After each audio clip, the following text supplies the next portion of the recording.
Sunday school. I had to pick up, I had to do the carefully, but that's why pool, so I had to keep the guys occupied to get to the school. So I tell you, Levine and Goldberg, so one of them was that, Goldberg was in England and finally came over to this country to make his fortune. He was a young guy and he was destitute.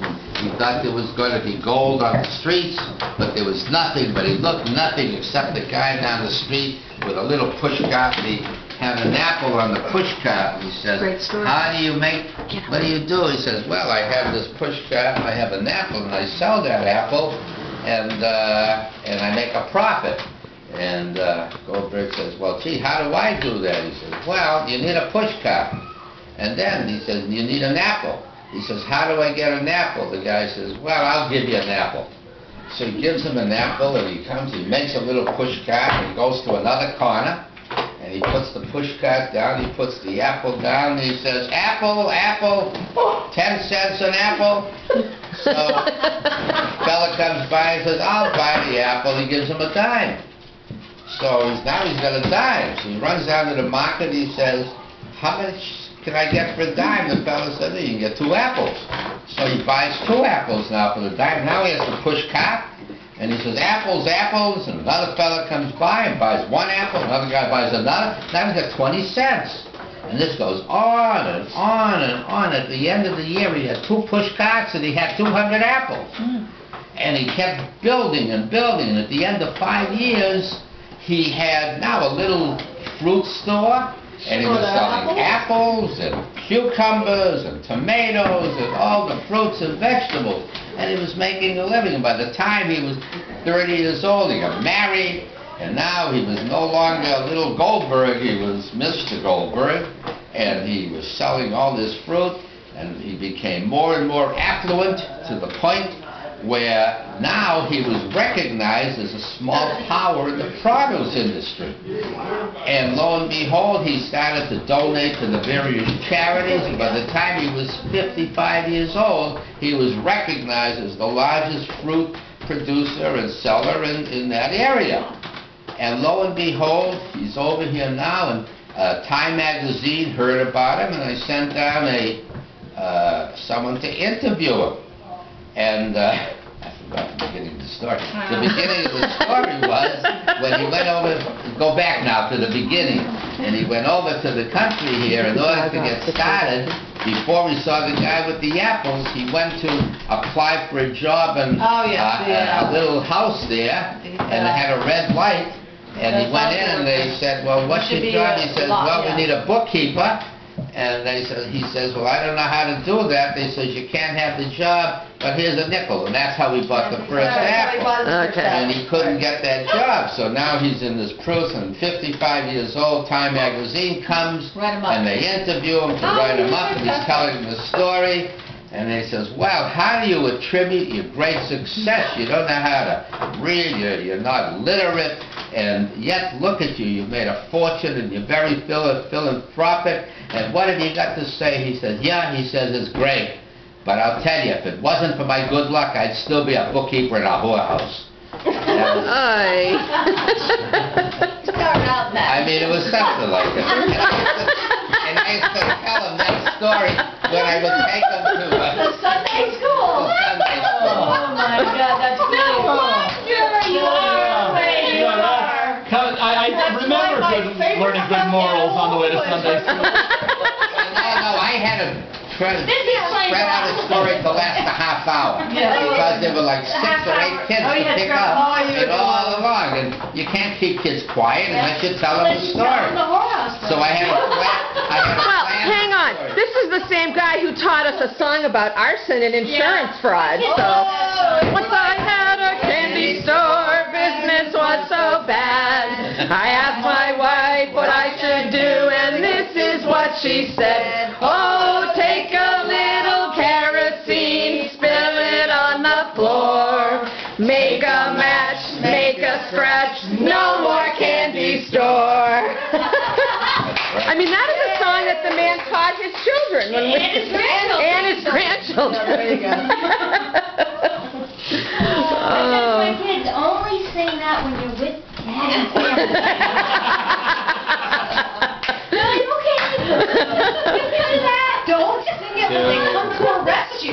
Two Irishmen and a Jewish boy.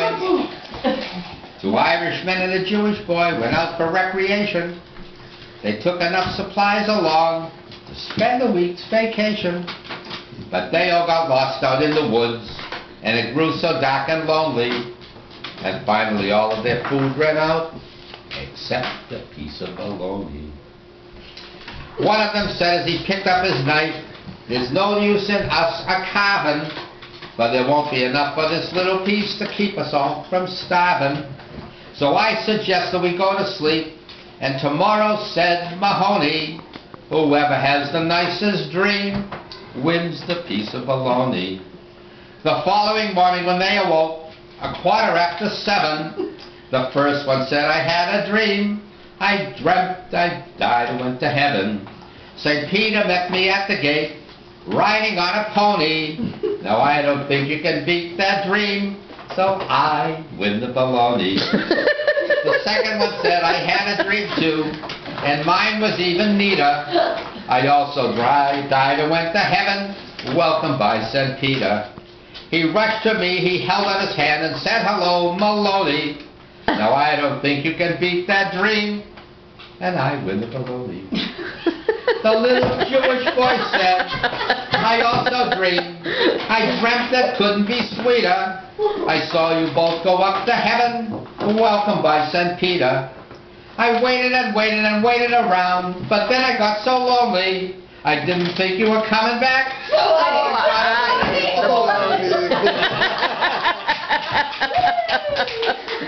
Now wait a minute, what's the Jewish song you sing? What is that from? Oh, that was from his AZA. Zahum, you speaking, Zahum, Zahum, Zahum, you speaking, Zahum. It's a terrible song. I give you a knot, you box cognac. I'll give you a hit in the head.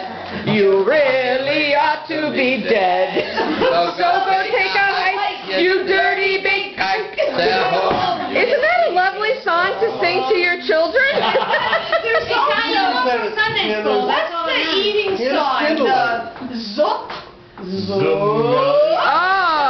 Oh, it was borscht and gefilte fish. Oh, how I love that. Wait. Give a cheer for the boys who beat the beer. It's the Yankee, Jakey, Sam. We are the boys who beat no ham. Gefilte fish, gefilte fish. Oh, how I love that Irish dish. These are things we needed to know as children. The terrible kind of fun I still remember that. Well, we got demerits if we didn't in our quizzes. I give you cognac, you box. You box cognac. Box cognac. I give you a hit in the head. Standing on the corner, minding my own business. Sadie Cohen was waiting for a trolley car. Yep. On the way to church. On the way to Heber's. Keep them occupied in the car. Well, that was those. Hopefully, you were only singing to us and not other people's children. Oh, I think everyone knows what they get out of the car. The big what? The big hike. The big hike. Oh yeah. You big canop. I give you. Give me a hike, you dirty big hike. I mean, unbelievable. Yeah, but you know something, it was fun, it was good humor. It was? I mean, of course it was. Well, it was. It was confined. It was confined. We never told dirty things, and I never heard my dad swear in the house. No, me neither. And I don't think I... You never heard your dad swear in the house? I don't think I ever heard Dad swear. No. I don't think I ever heard you swear. I heard you swear once, and I was like, oh my God! Karen didn't. Oh, I think you like... Well, that was the initial assumption.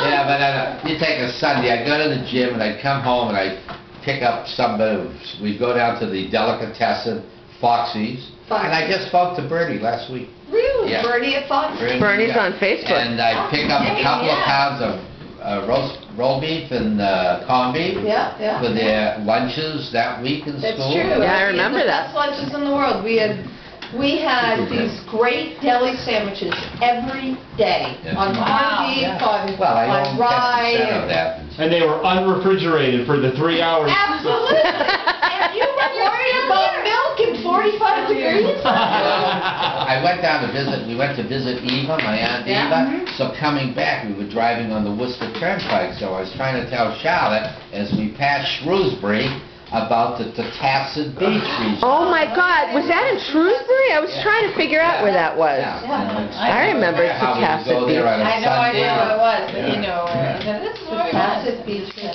Wow. And the bulky sandwiches with butter and... Yeah, right. I'm surprised you didn't die, right? I know. Oh my All right, you ready, Skitty? Anytime. Good.